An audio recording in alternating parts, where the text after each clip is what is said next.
Inferno by Averine Pennington, shared on April 10th, 2022.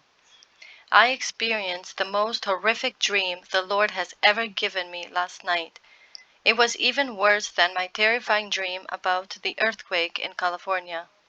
It was so that I woke in the wee hours of the morning with my entire body shaking uncontrollably, and I feared falling back to sleep. There's no way that I can even put everything I saw and experienced down on paper. It is too graphic. The sights and sounds were simply horrendous, and there was no escape. No escape. There was no warning, no time to even think.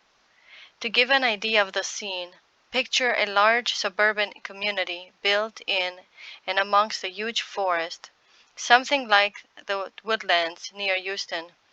I don't know where it was for sure. It could have been any such community, possibly in Texas, as that is my home state. It began in late afternoon, before sunset. I was in my kitchen, cleaning up after a meal, and I heard a crackling noise that I've heard before in real life. We had a house fire in February 2021, and you never forget that sound. I looked out the window and saw orange flames coming from the forest that backed up to our home. Immediately I called my husband to check out the fire as I frantically gathered my two granddaughters to my side. Dear Lord, they just happened to be spending the weekend with us. My husband came back screaming for us to get in the car and not stop for anything except getting our beloved dog.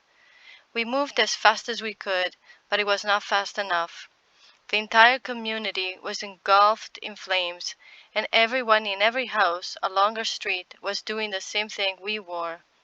When we got outside, we saw our car being driven away by someone else in their desperation to escape. What to do now? No one would stop to help us. There was no time. The flames were everywhere, and the exits out of the neighborhood were already disappearing fast. The heat was unbearable, and the dense smoke made it difficult to breathe. My husband ushered us back inside, and we started doing what we could to secure the house, checking all windows to make sure they were closed, and putting wet towels under the doors. We hunkered down in the living room and began to pray for deliverance. The children were screaming and crying. The dog was going bananas, and my husband seemed at a loss as to what to do. He was Mr. Fix-It, but this was something he could not fix.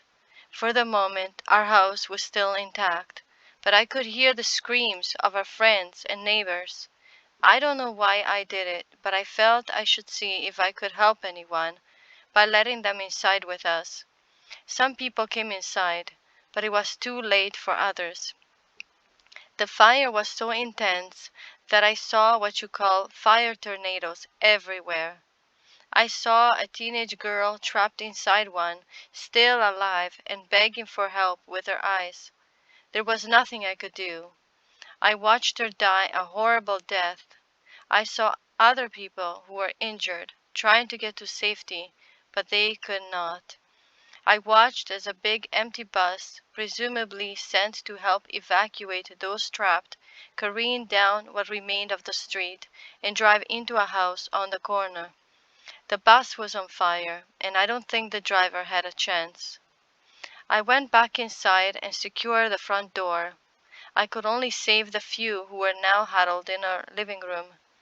I went to my granddaughters and pulled them both into my arms and began praying fervently for God to intervene and save us. He was surely our only hope. I began to prepare my girls for the inevitable and assured them that when the time came, they would wake up in heaven with Jesus. When parts of the ceiling started to fall on us, the room became silent.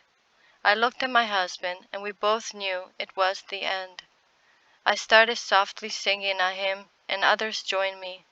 It was much like that scene from the Titanic, when the musicians and those left on board the sinking ship knew their fate was sealed, and started singing, "Near, my God, to Thee." The dream did not end. I just could not take it any more, and forced myself to wake from it. I could not bear to see what I knew was mere moments away. My comments. No matter the cost, I've given my everything to Jesus. I don't believe this is how it will end for me or my loved ones, but I know many of my dreams are training exercises. The Lord has a purpose in showing me this inferno. I believe He is preparing me for what my eyes may soon see, and the trauma that may be experienced when I'm not dreaming. Brothers and sisters, do not cease to warn of God's judgments. What is coming is beyond imagination. We must be about our Father's business and attempt to rescue all that we can, even if it is just a few. In the dream, those that came inside my home may not have survived the fire, but they were given additional time to repent and call out to God to save their souls. See Jude verses 20 to 25. To all who read this post, I urge you now to watch therefore and pray always, that you may be counted worthy to escape all these things that will come to pass, and to stand before the Son of Man. Luke 21 verse 36.